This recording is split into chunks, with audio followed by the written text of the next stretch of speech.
기도합니다. 아멘. 할렐루야. 참 잘 올라오셨습니다.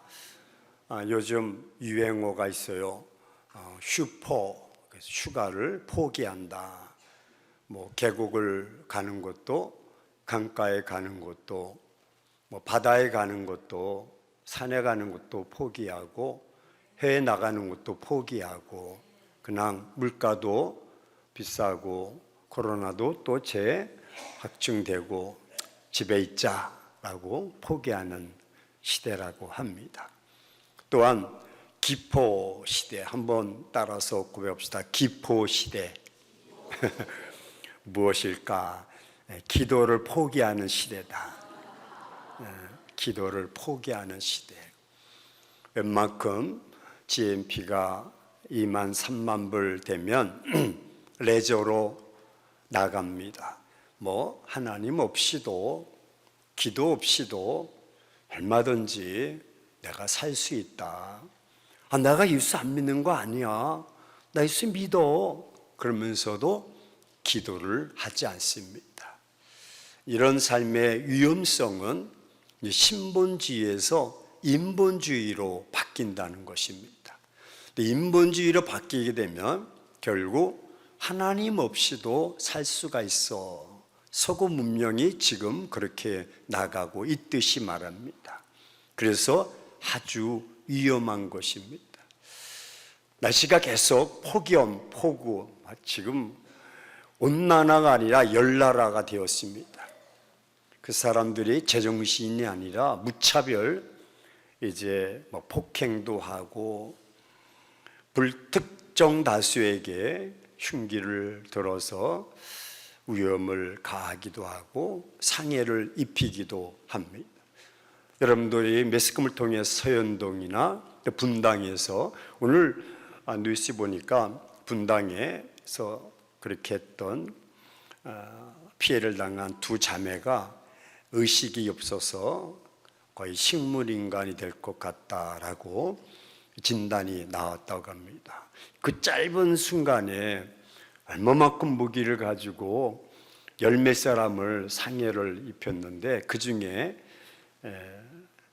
여성 둘이 많은 상처를 입었는지 의식이 돌아오지 않는다 그렇게 하고 있는데, 그 와중에 여러분은 여기 오셨으니 좌우 사람에게 참 다행입니다. 뒤에 사람에게도 인사하세요. 다른 데 갔으면 큰일 날 뻔했습니다. 오늘 성공을 위한 하나님의 전략이라는 제목으로 몇 가지로 함께 나눠보기로 원합니다. 미국의 경제 전문지인 포버스라는 경제지가 있습니다. 미국에서 400대 갑부를 데이터를 가지고 쭉 조사를 해 보았다고 합니다. 성별, 남자, 여자, 또는 대학을 나왔느냐, 안 나왔느냐, 학벌, 또 미국 사람이냐, 또 타국인이냐, 전체 데이터를 조사해 보았는데, 인정은 제가 말하고 싶지 않습니다. 여기에 보면 남녀도 말하고 싶지 않지만 한 가지 학벌을 기준에 두었더라고요. 400명을 조사했는데 4분의 1 정도 108명이 대학에 문턱도 가지 않았던 사람인데 미국의 400대 갑부의 안에 들어갔다고 합니다. 고등학교밖에는 졸업하지 않았고 또는 중학교밖에는 졸업하지 않았는데도 그렇게 거부가 되었다는 것이죠. 물론 1위는 빌 게이츠입니다. 2위는 체리 양이라고 야후에 같이 창업했던 인터넷 거기에 사람이 38위에 올라 있습니다. 한국에도 있는데 94위를 한 김우진 씨가 있습니다. 반도체 제조업체인 암코 테크놀로시라는 회사의 경영자인데요. 400대 안에 94위의 랭킹에 올라 있습니다. 참 한국 사람이 있다는 것만 해도 참 대견합니다. 여러 가지 데이터를 보면서 제가 한 가지 깨달은 것은 성공은 학벌에 있지 않다라는 것을 얻게 되었습니다. 그럼 성공은 어디에 있는가? 각각 그것은 이제 데이터를 말해주고 있지 않지만 저는 목사이기 때문에 결론적으로 말하면 성공은 하나님의 손에 달려있다라고 생각합니다. 할렐루야. 그래서 하나님의 손에 달려있다는 것을 중점으로 타이틀을 걸고 성공을 위한 하나님의 전략이 무엇인가 하나하나 좀 살펴보기로 원합니다. 이렇게 해석하면 어떨까요? 성경은 성공의 책이다. 아멘. 할렐루야. 성경은 창세기서부터 요한계시록까지 쭉 살펴보면 성공으로 가는 지름길이다. 성공으로 가는 안내서다라고 생각합니다. 왜? 성경에는 성공과 실패의 긍정과 부정과 단점과 장점 모든 면을 종합해서 말씀해 주고 있습니다. 그래서 그렇게 가면 안 돼. 너 실패해. 너 이렇게 가야 돼. 계속 말씀하고 있는 것이죠. 그래서 실패한 것은 교훈을 삼는 것이고 성공한 것은 우리가 그 나침판으로 삼아서 그 길 따라 가는 것입니다. 그래서 성경은 성공의 책이다라고 정의할 수가 있습니다. 여러분 성경을 읽다 보면 이런 단어가 있습니다. 특별히 오늘 여호수아 1장에 보면 형통하리라 한번 따라서 봅시다. 형통. 이 형통이라는 단어가 75번 기록되어 있습니다.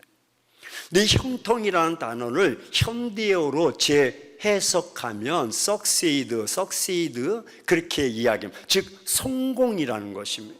그러니까 성경에서 네가 형통하리라 라는 의미는 그 배경에 네가 성공하리라 라는 뜻을 가지고 있다는 것입니다. 성경을 읽다가도 여러분 좀 바꾸어서 네가 어디로 가든지 형통하리라 이 말을 네가 어디로 가든지 성공하리라 라고 받으면 되고, 네가 할 때에 자기 이름을 들어서 나는 어디로 가든지 성공하리라.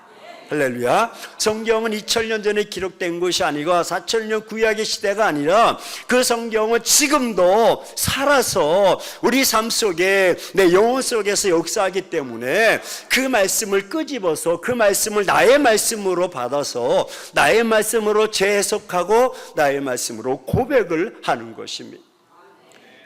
성공은 바로 형통이다. 형통은 바로 성공이다라는 것입니다. 히브리어로 타시빌이라는 말이 바로 그 말입니다. 성공한다 이 말은 함께 따라서 고백합시다. 반드시 성공한다. 이 타시빌이라는 말이 바로 그거. 형통이라는 것은요 그 앞에 반드시 네가 형통하리라, 즉 반드시 네가 성공하리라, 그런 말씀을 가지고 있는 것입니다. 왜 이 말씀을 여호수아에게 했을까? 물론 여호수아 1장을 시작하면서 성경이 이렇게 말해주고 있습니다. 모세가 죽은 후에라고 말합니다. 즉 여호수아는 지금까지 2인자로서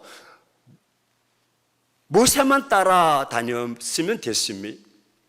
여호수아는 어찌 보면 그동안 40년 동안 그냥 얻어먹은 것입니다. 책임감도 그렇게 많지 않았습니다.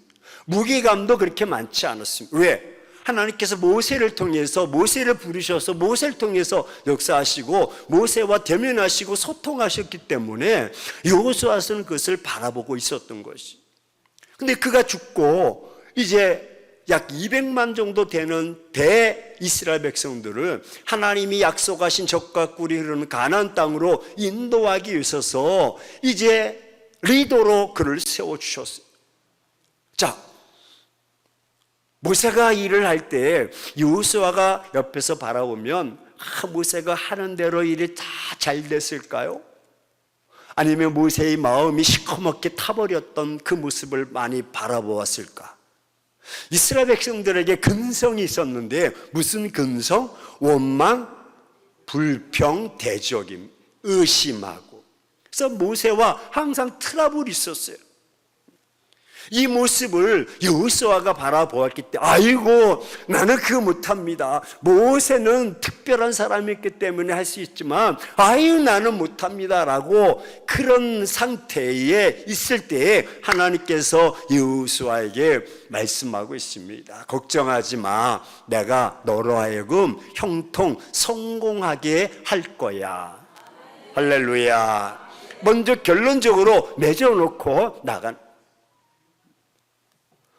우리가 생각하기를 나는 성공할 것이야, 나의 삶이 형통할 것이야 라는 긍정적인 마인드와 가치관과 목적을 가지고 있는 사람이 있는가 하면 아유 나는 안 돼.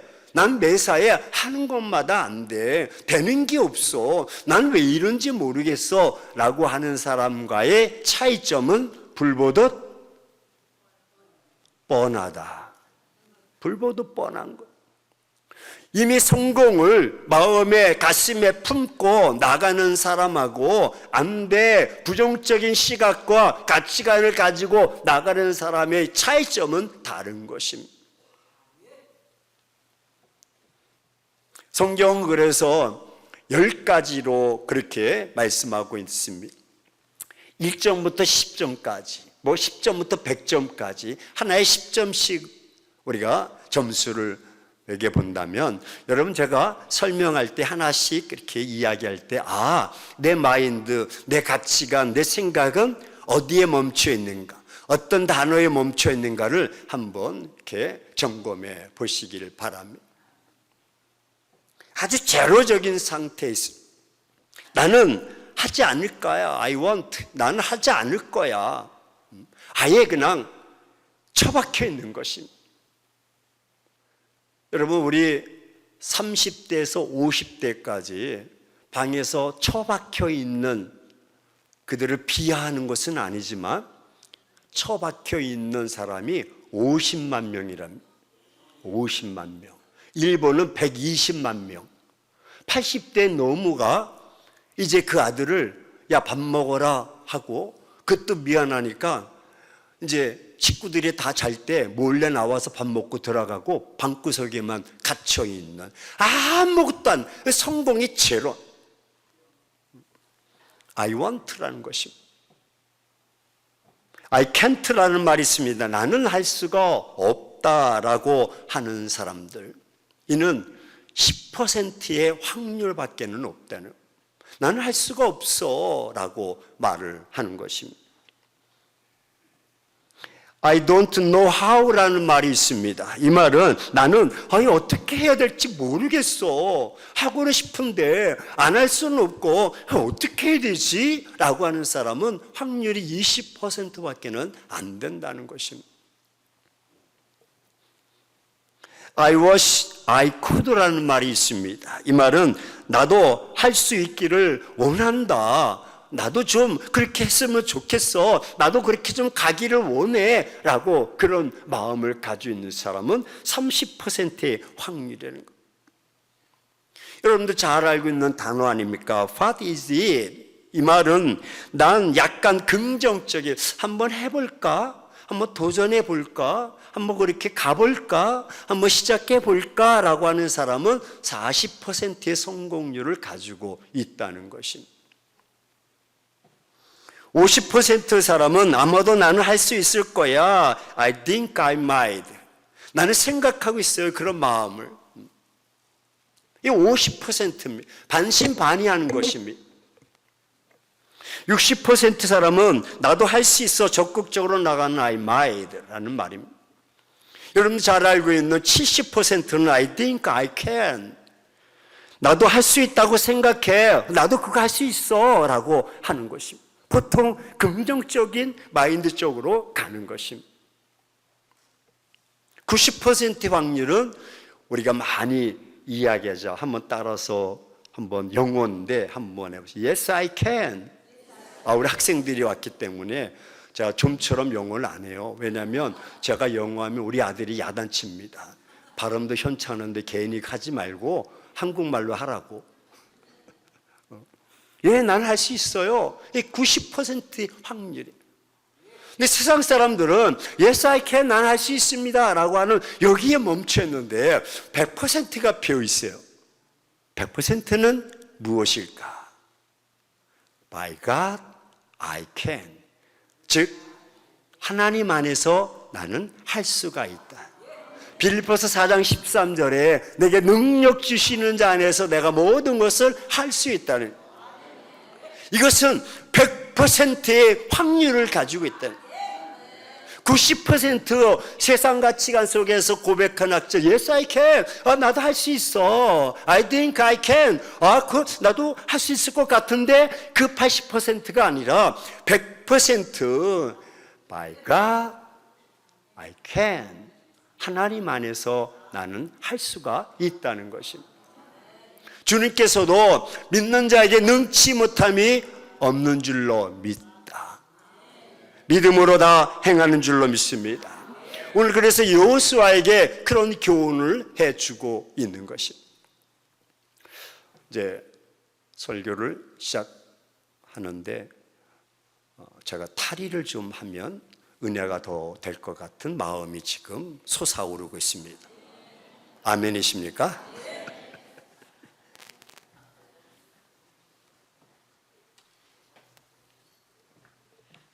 날씬해 보이죠? 몸 관리를 잘합니다.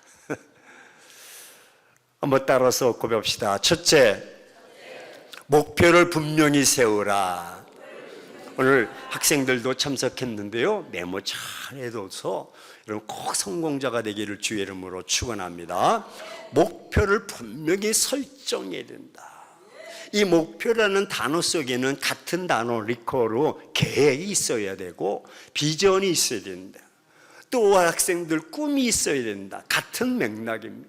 목표와 계획과 비전과 꿈이 있어야 된다.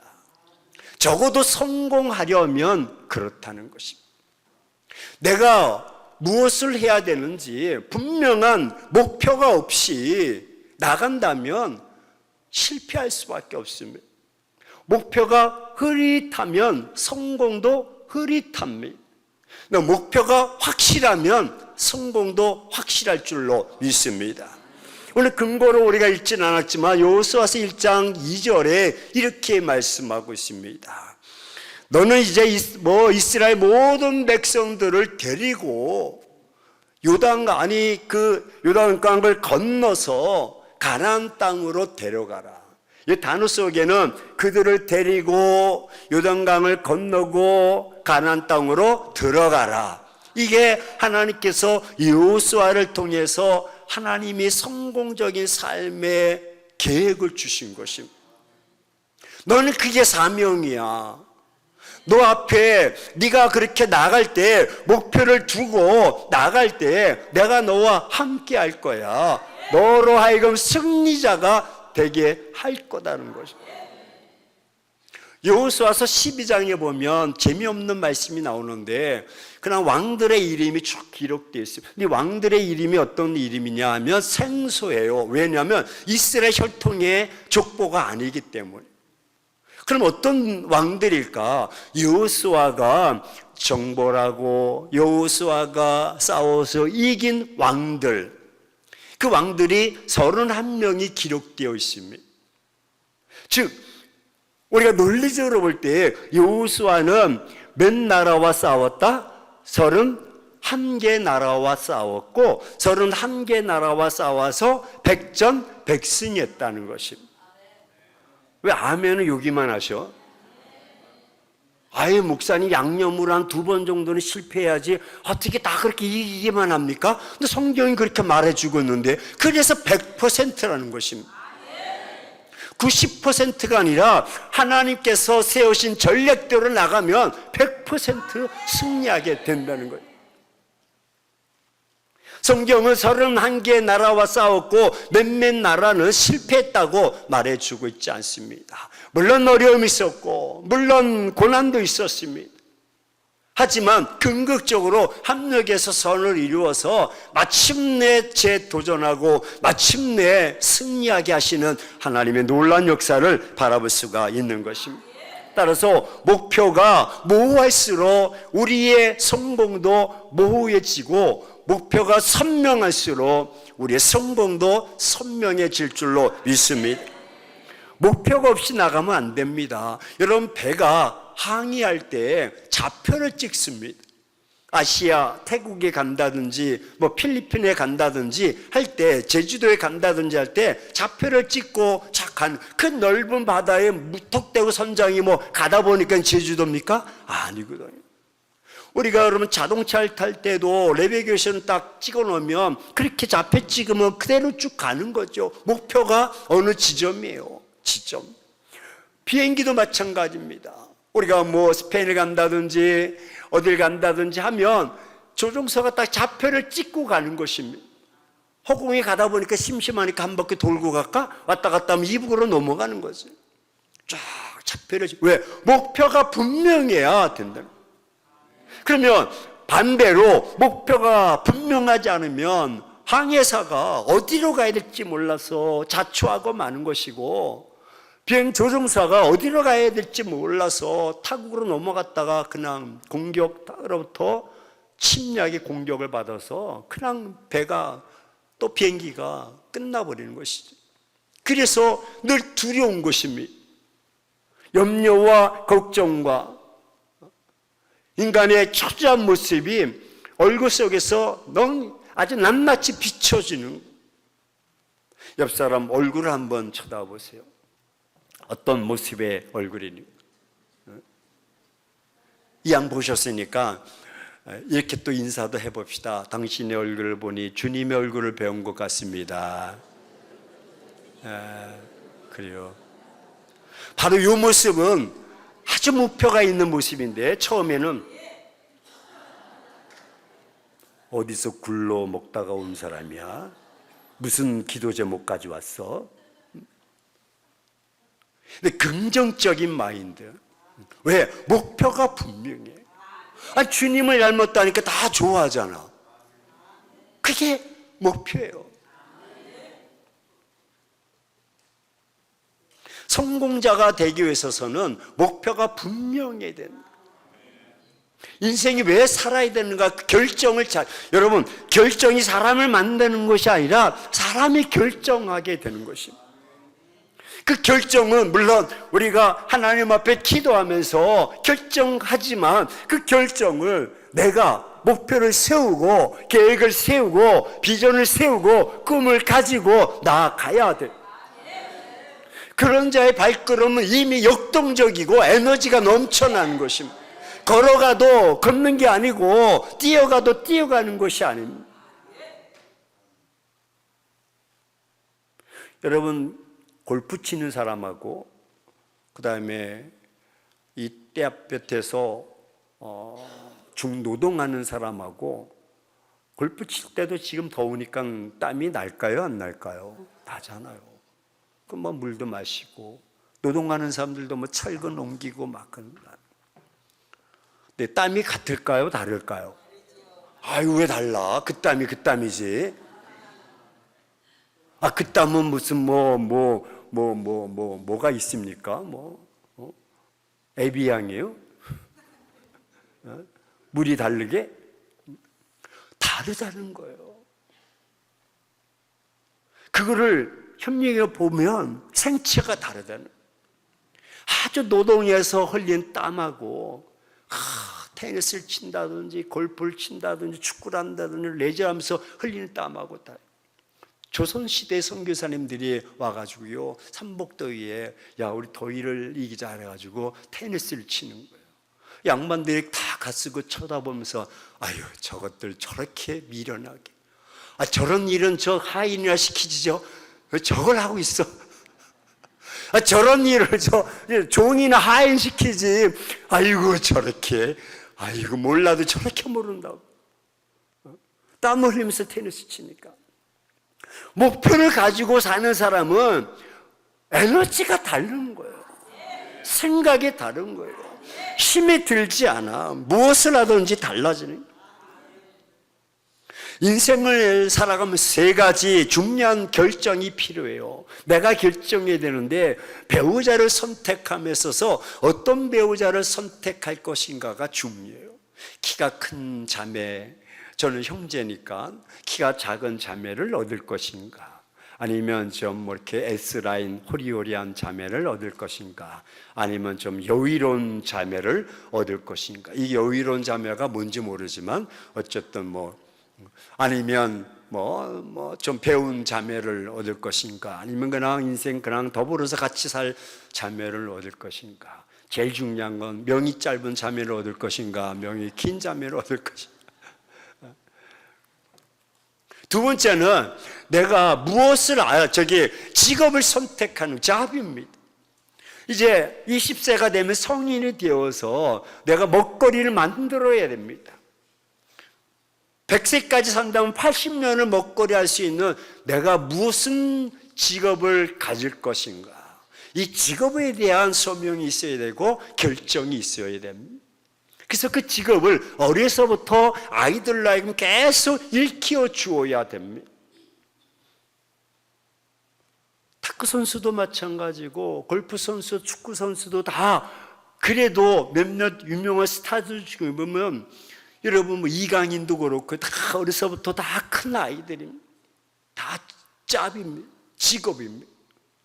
하지만 더 중요한 것은 어떤 자매와 결혼할 것인가, 어떤 일로 먹고 살 것인가도 중요하지만 무엇을 위해서 할 것인가 한번 고백합시다. 무엇을 위해서 할 것인가. 네. 이것은 가치입니다. 가치. 다 돈은 다 벌 수가 있어요.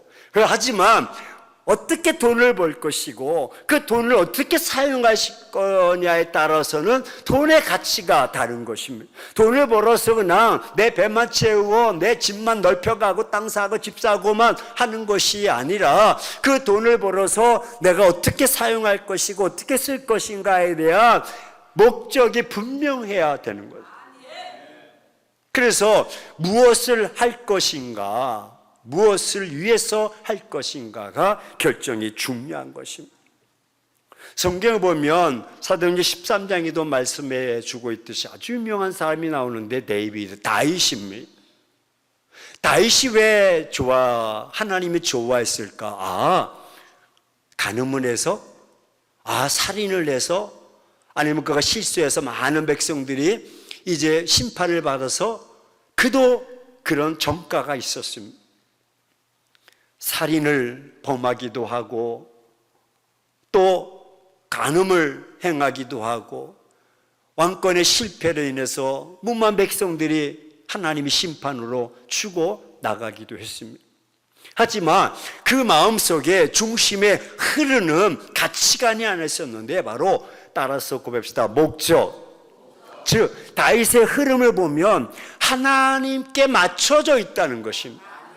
사울을 죽일 수도 있지만 인위적으로 할 수도 있지만 하나님이 세우셨다. 시므이를 다 없애버릴 수도 있지만 아니야, 그를 살려도 하나님이 이것을 통해서 하나님이 나에게 교훈해 주는 메시지가 있을 거야 라는 것을 깨달은 모든 초점이 하나님께 맞춰져 있다는. 그래서 다윗이 잘한 것은 이스라엘 나라 통일 왕국을 마침내 야곱의 12아들이 흩어져 있는 왕국을 이루어낸 것입니다. 하나님 그래서 그를 통해서 이스라엘을 삼아주셨고 이스라엘 통해서 나는 너희 하나님이요 너희 나의 백성이라고 말씀해 주고 있는 것입니다. 에스더를 한번 보실까요? 고아로 태어나서 성경은 말해주고 있지 않지만 엄마가 누구인지 아빠가 얼굴이나 봤는지 모르지만 삼촌을 통해서 있었지만 여러분 에스더가 그렇다고 해서 정상적인 삶은 아니지 않습니까? 후궁으로 들어가서 여찰자에서 많은 어려움이 있었지만 그 중심에 흐르는 것이 있었는데 민족성, 유다인을 나를 통해서 하나님이 살려내시고자 하는 그 뜻을 깨달았기 때문에 마침내 모르드게를 통해 가지고 깨닫는 것이 무엇입니까? 내가 죽으면 죽으리라. 내가 이 뜻을 위해서, 이 목표를 위해서 왕에게 나아가리라.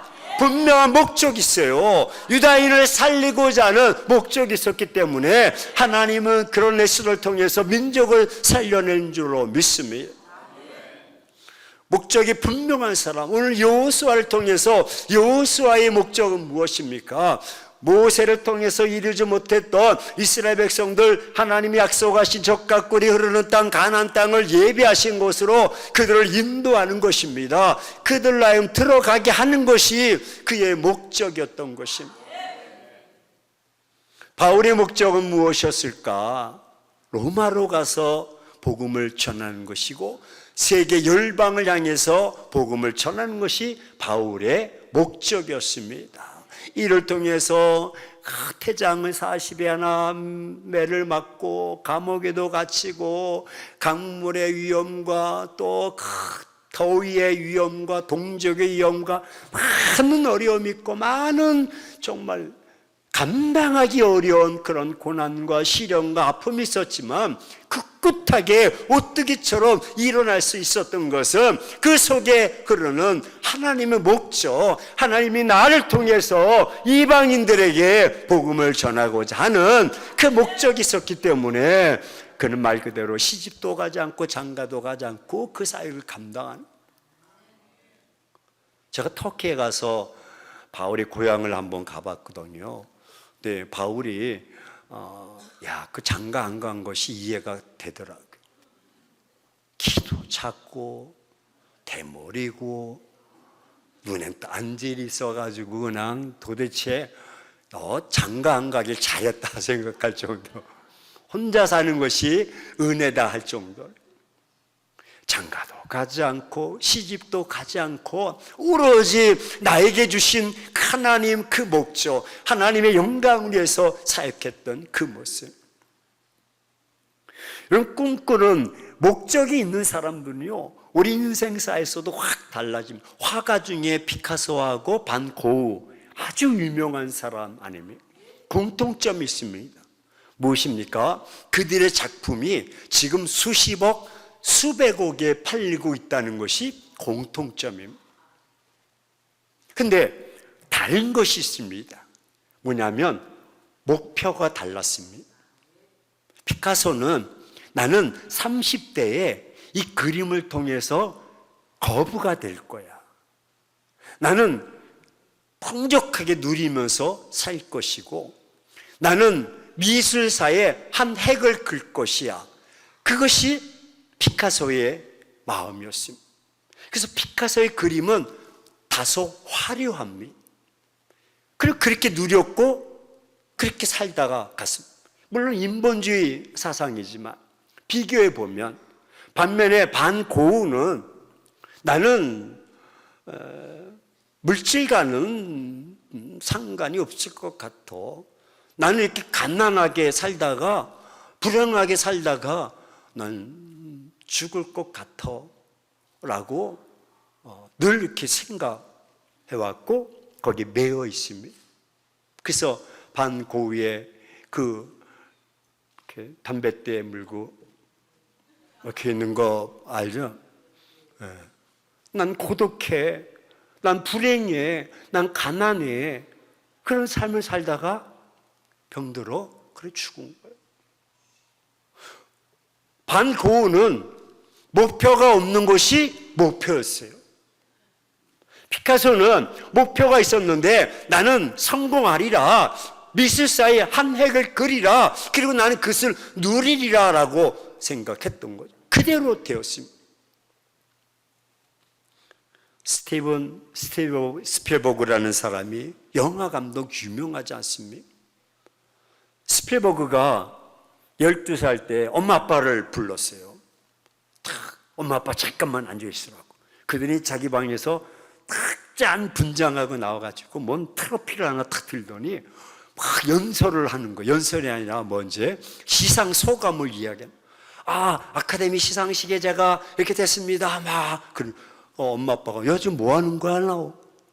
엄마 아빠 나는 영화 감독이 될 것이고 장차 아카데미 시상식에서 내가 감독상을 받고 그리고 감독상을 받게 되면 이런 내가 인터뷰를 할 거야 라고 12살 때 했다는 거예요. 몇 살 때? 그 후로 꿈을 키웠고 영화 감독이 되어서 9년 동안 무명으로 아무도 그를 세우지 않고 그에게 온고도 주지 않고 스폰서도 나타나지 않고 그런 삶을 살았는데 마침내 기회가 되었고 그 기회를 통해서 스티븐 스필버그가 유명한 영화 감독이 되었고 12살 때 그 꿈을 키웠던 그 목표대로 연설을 그대로 했다는 것. 할렐루야. 목표가 큰 사람일수록 큰 인물이 되고 큰 꿈을 가지고 있는 자가 거인이 될 줄로 믿습니다. 두 번째로 그런 목표와 또 계획과 비전과 꿈에 대한 따라서 고백합시다. 확신을 갖자. 꿈을 꾸었어요. 근데 꿈을 꾸었는데 내가 확신이 없으면 안 돼. 오늘 3절에 그래서 하나님께서는 너도 모세처럼 될 거야. 그러니 강하고 담대하라. 즉 확신을 가져라. 두려워하지 말라. 염려하지 말라. 내가 너와 함께 함이라. 그렇게 말씀하고 있는. 이 말씀은 결단력과 확신을 가지라는 것입니다. 의심하는 마음이 있으면 아무리 계획이 있고 아무리 목표가 여러분 뚜렷해도 그 길로 갈 수가 없는 것입니다. 여기 말씀은 더 깊은 의미가 있어요. 여러분 이제 스포츠를 좋아하시는 분도 계실 거예요. 하이라이트라는 말이 있어요. 하이라이트. 그 전체 축구 2시간 동안 45분 15분 휴식하고 해서 2시간, 야구는 3시간 4시간 다 하지만 딱 그걸 집약해서 딱 승부처만 해서 딱 보여주는 길어야 5분, 7분 하이라이트면 딱 보여주는. 저도 이제 스포츠 매니아입니다. 마라톤도 뛰어봤고 또 사이클도 타고 축구도 하고 야구는 시청합니다. 저는 서울 태생이라 LG 팬입니다. LG 오늘 복을 2번 받을 줄 어제 7연승 했어요. 7연승은 7번 계속해서 이기고 있어요. 키움한테 지고 있다가 이기는 거예요. 역전하고. 얼마나? 12회 마지막 늦은 시간 12회면 이제 무승부로 끝나는데 12회에 딱 안타를 쳐서 역전하게 되었습니다. 근데 제가 어제 늦어서 오늘 여기 와야 되니까 늦은 시간까지 시청하면 하나님께 마음에 좀 찔림이 있어서 보다가 그냥 지든지 말든지 내일 하이라이트 보자 그래가지고 새벽 기도 가기 전에 제가 탁 봤어요. 늦은 시간에 또 그 핸드폰을 보니까 또 아내가 여보 자 그래가지고 하는데 이게 빨리 끝나야 되는데 9회 말 10회 말 11회 12회까지가 아니고 그래가지고 아침에 딱 봤어요. 근데 이긴 거야. 5대4로 이겼어요. 새벽 기도를 갔다 왔어. 이겼다는 거 아니까 마음이 하이라이트 보면서 마음이 어떻게 됐을까 그랬을까 아니면 편하게 봤을까. 5대4로 딱 점수가 나온 거 보고 이겼구나. 그리고 핸드폰 두고 새벽 기도 갔다 와서 밥 먹기 전에 한번 딱 이렇게 들어봤어요. 들어봤더니 마음이 참 너무나 기쁨. 확신이야. 왜? 5대4로 이겼어. 역전했어. 근데 역전했다는 것을 확신하니까 이거 큰일 났네. 이거 아웃하면 어떡하지? 무승부 나오면 어떡하지? 이러지 않는 거예요. 왜 이 이야기를 하냐면 성경에서 네가 강하고 담대하라는 것은 한번 따라서 갑시다. 담대하라. 하이라이트. 할렐루야. 승리한 모습을 그대로 지금 재현하고 있고 그대로 보고 있는데 여러분 그걸 보고 있으면서 지문 어떡하지? 게임이 무승부로 되면 어떡하지? 이렇게 생각하는 사람이 있다면 청량이 정신병으로 가야 돼요. 신앙인 안에서도 이런 자가 있다. 하나님께서 주신 꿈과 그 비전과 계획을 가지고 있으면서도, 그걸 기도하고 나가며 있으면서도 확신하지 않아. 왜? 한쪽에서 의심의 마귀가, 한번 따라서 봅시다. 그래도, 야, 그래도, 야, 그래도야. 물론 알아. 근데 그래도, 자꾸 그래도. 의심의 마귀가 들어옵니다. 그래서 우리의 생각과 우리의 믿음을 자꾸 흔들어 놓습니다.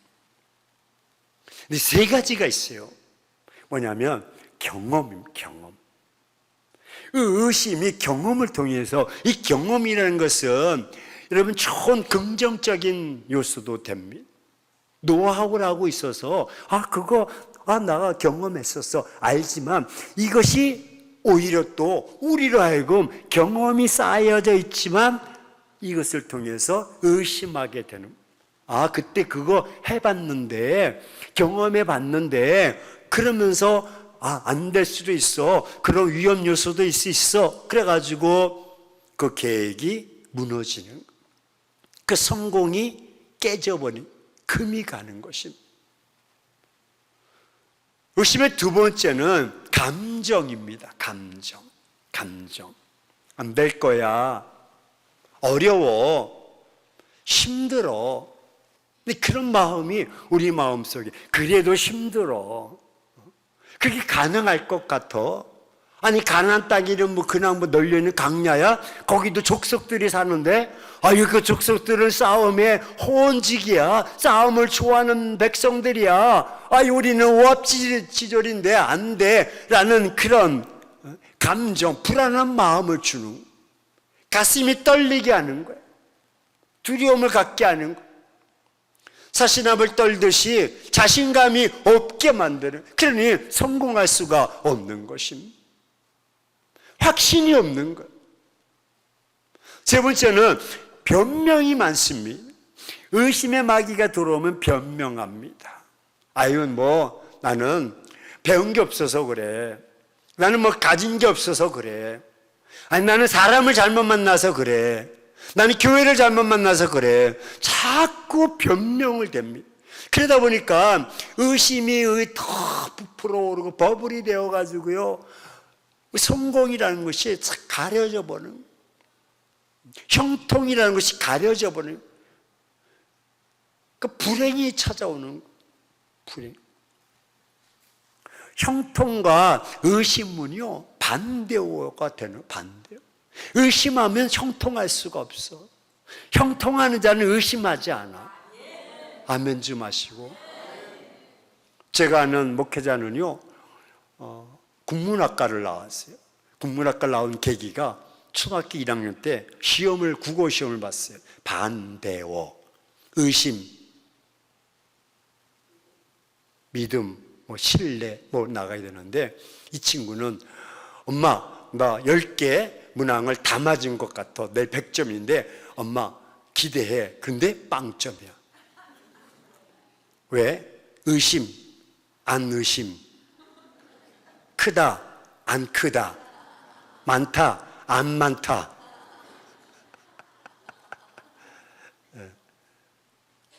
그러니까 의심의 반대는 안 의심이 아니고 불행과 행복으로 나가는, 행복과 의심은 같이 할 수가 없다는 거예요. 확신은 우리의 경험과 또는 우리의 마음과 감정과 또는 변명, 이런 것을 뛰어넘어야 형통할 수가 있고 확신에 거할 수가 있다는 것입니다.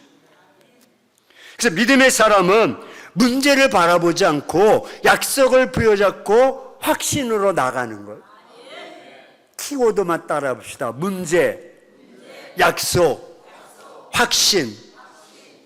믿음이 없는 사람은, 성공을 보장받지 못하는 사람은 문제만 바라보고 약속을 잊어버리고 성공하지 못한다는 것입니다. 불행하다는 것입니다.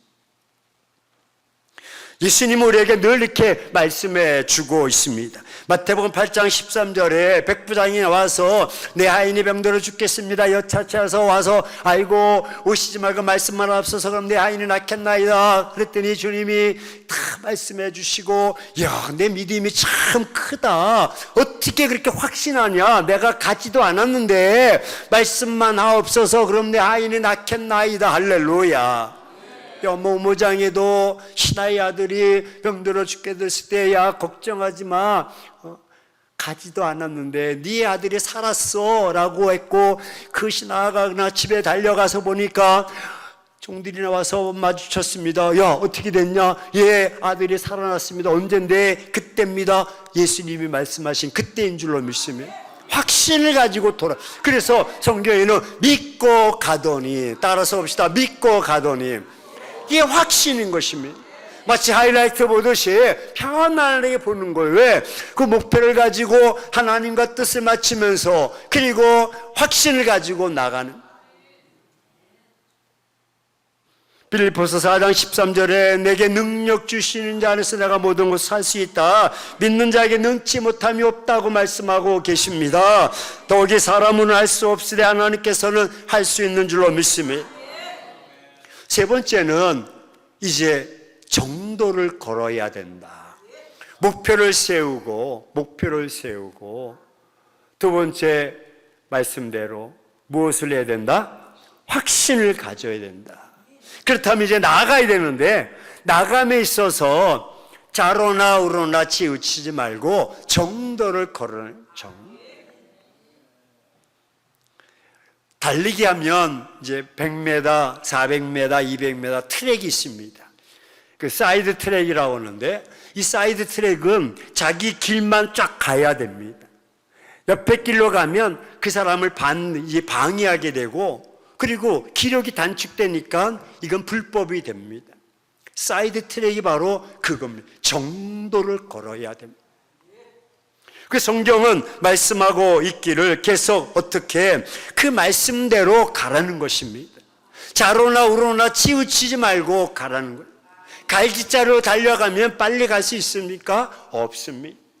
정도로 걸어가야 되고, 한 발자국이라도 더 빨리 갈 수 있도록 코스를 분명하게 정해야 됩니다. 이쪽으로 가야 되는데 쭉 돌아서 가면 그만큼 더디게 되는 거죠. 여러분 경험해 보셨어요? 저는 마라톤을 뛰었다고 했지 않습니까?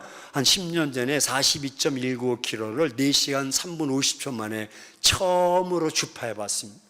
처음 출전했는데 포기하지 않고 완주했어요. 내심 육심은 4시간 안으로 들어오게 되면 매니아라는 이제 호칭을 3시간 반부터 4시간까지 주어지는데, 그 타이틀은 얻지 못했습니다. 하지만 제 나이가 몇 살 정도 보입니까? 39. 은혜를 엄청 많이 받으셨어. 67세입니다. 그러니까 10년 전이면 몇 세? 아니 답변 안 하셔도 돼. 57세에 마라톤을 풀코스를 4시간 3분 50초. 왜 이 말씀 제 자랑하는 것이 아니라 코스가 딱 정해져 있는 거예요. 그리고 코스를 가다 보면 이렇게 돌아가는 것도 있고 S라인도 있고 직선 코스도 있고 그렇지 않습니까? 꼬불꼬불하기도 한데, 꼬불꼬불할 때도요 딱 라인 붙어서 갑니다. 옆으로 가면 한 발자국이라도 늦으면 초가 달라지기 때문에 그렇게 갑니다. 신경이 예민합니다. 하나님께서 너 성공하기를 원하느냐? 그러면 정도를 걸어라. 이 정도가 뭐냐면 하나님의 말씀인 줄로 믿습니다. 그래서 오늘 7절과 8절에 하나님의 말씀대로 살아가는 것입니다. 말씀이 멈추면 멈추는 것이고, 말씀이 가라면 가는 것입니다. 히라비 현자가 제자가 와서 내가 어떤 길로 가야 어떻게 해야 성공할 수 있습니까? 라고 묻자. 야, 그러냐? 그러면 큰 대야 물을 이렇게 받는 대야를 가져와라. 가져왔어. 거기다 물을 잔뜩 채워라. 그 물을 붓고 채웠어요. 그걸 들고 동네 한 바퀴를 돌고 와라. 이게 뭐야? 미션이 그래? 무슨 다른 또 주장, 그냥 동네 한 바퀴를 돌아와라. 그래서 대야에다 물을 닫고 물이 넘치면 안 되니까 아주 조심조심해서 다녀왔어요. 현자가 제자에게 무엇을 보았느냐? 보긴 뭘 봅니까? 지금 물이 쏟아질까 봐 아무것도 못 봤습니다. 너는 성공할 거다. 할렐루야. 큰 물을 들고 여기 쳐다보고 저기 쳐다보고 다 쏟아버리는 거예요. 성공의 길은 오직 정하고 가는, 그것이 여호수아에게 너 모세 따라갔잖아. 내가 너에게 말하는데 이제부터 여호와의 율법의 말씀을 귀하러 묵상하며 그 말씀 따라 가라는 것입니다. 말씀이 멈추면 멈추고 말씀이 가라면 가라. 이것이 성공의 전략이라고 말씀합니다. 성경을 계속 살펴보세요. 신명기 18장에도요 이스라엘 백성들에게 신명기는 가나안 땅에 들어가서 이런 말씀을 받아야 될 제2세 강야에서 태어난 아이들 자녀들에게 주시는 말씀인데, 이 말씀을 마무리하면서 상가 그 말씀을 듣고 그 말씀을 지키고 행하는 자는 들어가도 복을 받고 나가도 복을 받을지어다. 할렐루야. 딱 기준을 뒀어요. 삼가 하나님의 말씀을 들어라. 삼가라는 것은 우선순위로 하나님 말씀을 들어. 그리고 들었다면 그 말씀을 듣고 지켜 행하라. 그리하면 내가 복을 주겠다. 요한계시록 1장 3절에도 주의 말씀을 읽고 듣고 지켜 행하는 자가 복을 받을지어다. 모든 성경에 다 신구약에 살펴보면 말씀을 듣는 데만 익숙하지 말고 말씀을 보는 데만 익숙하지 말고 말씀을 듣고 말씀을 보았고 말씀을 묵상했다면 그 말씀대로 살아가라. 여기 기웃거리고 세상 기웃거리고 여기 찾아가고 저기 찾아가지 말고 하나님 말씀에 근거를 둬서 나가. 저는 서울 태생이라 여도 아니고 야도 아닙니다. 문도 아니고 윤도 아닙니다. 나는 오로지 하나님입니다. 근데 한 가지 좋아하는 키워드가 있습니다. 법과 원칙. 나 그건 좋습니다. 네, 윤 대통령은 좋아하지 않습니다. 문 대통령도 좋아하지 않습니다. 20살 때부터 투표권을 가지고 지금까지 못 살겠다 갈아보자 했는데 다 갈아봐도 지금까지도 다 못 살아. 어떤 대통령도 기대가 없어. 오로지 하나님만 기대가 있는. 근데 법과 원칙, 이건 정말 중요한, 즉 정도를 걷는. 여러분, 우리 귀한 말씀 시간이 얼마 없지만은 마태복음 5장, 6장, 7장은 뭐라 그래요? 산상수훈.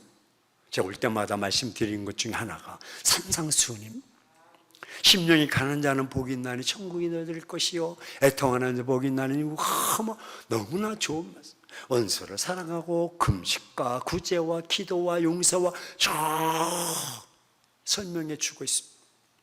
그리고 7장을 이제 마무리하는데 성경에서 전혀 산상수훈에서 어울리지 않는 내용이 끝에 착 걸쳐 있습니다. 뭔지 아십니까? 그것은 어떤 무리가 나타나서 예수님께 주여 주여 우리가 주의 이름으로 기도합니다. 그러면서요 주의 이름으로 더욱이 주의 이름으로 우리가 선지자 노릇을 했습니다. 주의 이름으로 우리가 귀신들을 쫓아냈습니다. 이야, 난 그 성경을 보면서 이렇게 막 쪼그라들었어. 주의 이름으로 많은 능력을 행했다는 거예요. 목사님들 한번 손 들어보세요. 목사님 다 휴가 가셨나? 왜 안 올라오셨어? 목회자가 귀신을 쫓아내고 선지자 노릇, 주의 목사 노릇하고요, 막 많은 권능을 행하면 얼마나 그런 교회는 막 부흥될 것 같아. 전국의 귀신들이 다 와. 전국의 병자들이 다 와. 그래서 막 손만 얹지 막 벌떡벌떡 일어나고 막 암도 떠나가고 막 난리가 날 거예요. 근데 주님이 막 봄시면서 산상수훈을 마치면서 야 다른 건 다 몰라도 봐라 롤모델이다. 그리고 그들 딱 세워댈 텐데 이 불법을 행한 자들아 바깥 어두운 곳에서 일을 갈지어다 책망하는 거예요. 왜 그랬을까? 그러면서 너희가 이 말씀을 듣고 행하지 않으면 어리석은 자가 될 것이고 모래 위에 성을 쌓는 자처럼 쓸려져 나갈 것이다. 하지만 너희가 이 말씀을 듣고 행하는 자는 반석 위에 집을 지은 것 같아서 요동치 않을 것이다. 즉 석시드 성공자가 될 것이다. 결론 부분으로 내가 장로가 됐고 내가 목사가 됐고 내가 신앙이 많고 권사가 됐고 다 개뿔.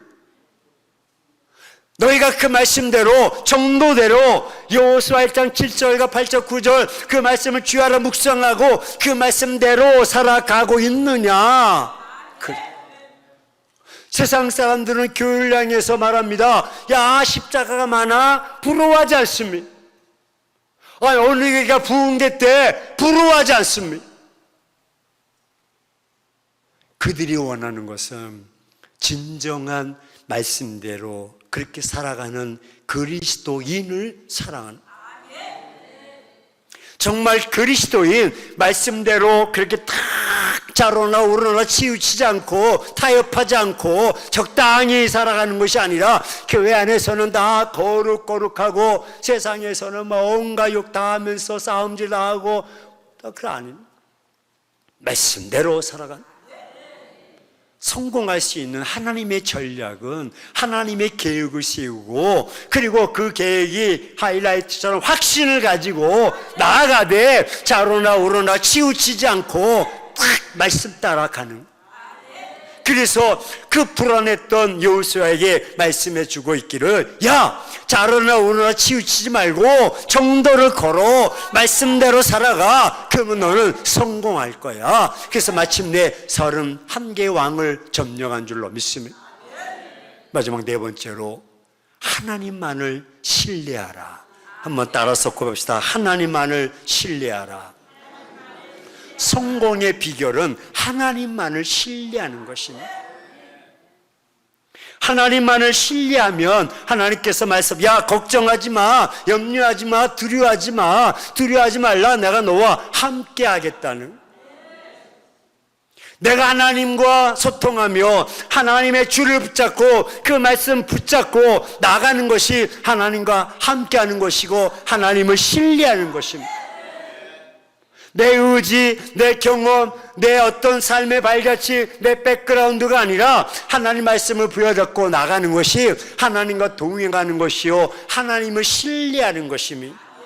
그래서 주일날 하나님 말씀이 선포되면 그 말씀이 단맛이든 쓴맛이든 교훈의 말씀이든 책망의 말씀이든 아멘 할렐루야 내가 마음에 받아서 그것을 되씹고 묵상하면서 그 말씀 따라 가는, 하나님이 복을 주시는데 오늘 여호수아에서 살펴보면 하나님의 능력이 함께할 줄로 믿습니다. 여호수아서를 살펴보면 이런 말씀이 나옵니다. 야 내가 그 민족을 내 손에 붙이었노라.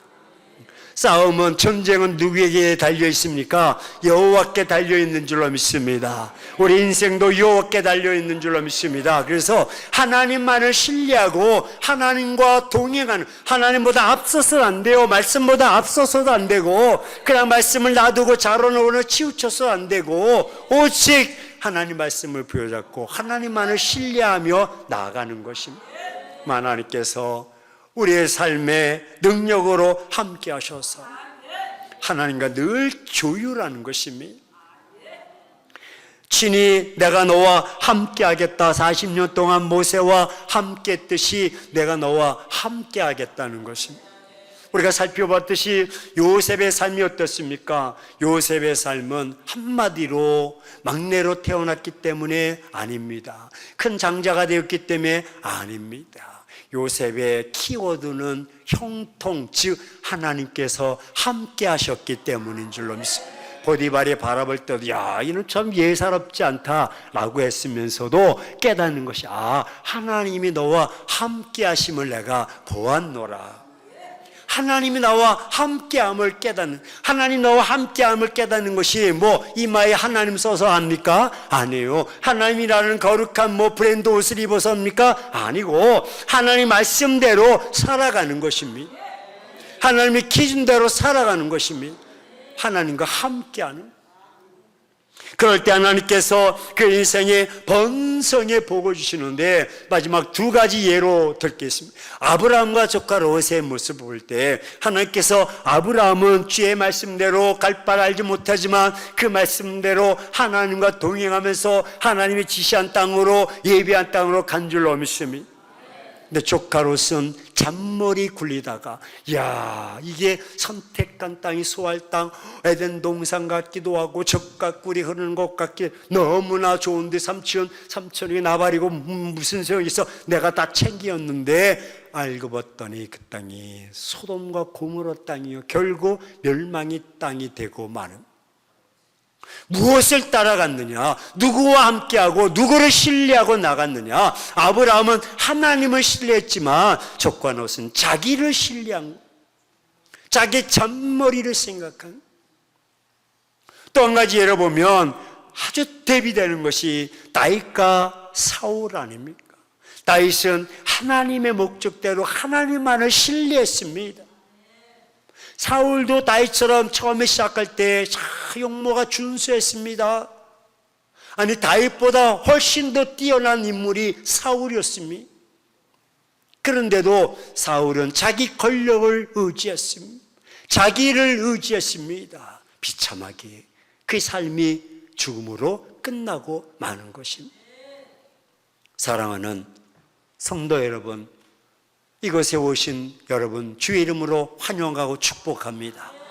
우리 모두가 다 성공자가 되기를 주의 이름으로 축원합니다. 그렇다면 오늘 말씀을 들었다면 기도하시면서 하나님의 계획, 목적을 세우십시오. 하나님, 지금까지 내가 이렇게 살아왔지만 앞으로 남은 인생 내가 이렇게 살기 원합니다 하면 여러분이 근원이 달라질 줄로 믿습니다. 목표를 세웠다면 확신을 가지시기를 축원합니다. 자로나 오로나 치우치지 말고 정도 말씀 따라 갈 때 하나님만을 신뢰하면 그 하나님께서 동행하시고 지켜주시고 함께 하실 줄로 믿습니다. 성공의 근원자, 성공의 모습으로 어딜 가나 인정받고 쓰임받고 존귀한 자가 다 될 줄로 믿습니다. 우리 좌우사람에게 인사합시다. 자, 성공자가 됩시다. 성공자가 되고 원하신다면 우리 이 시간 주여 어머니 친남의 동성으로 말씀 부여잡고 기도하며 나갑시다. 주여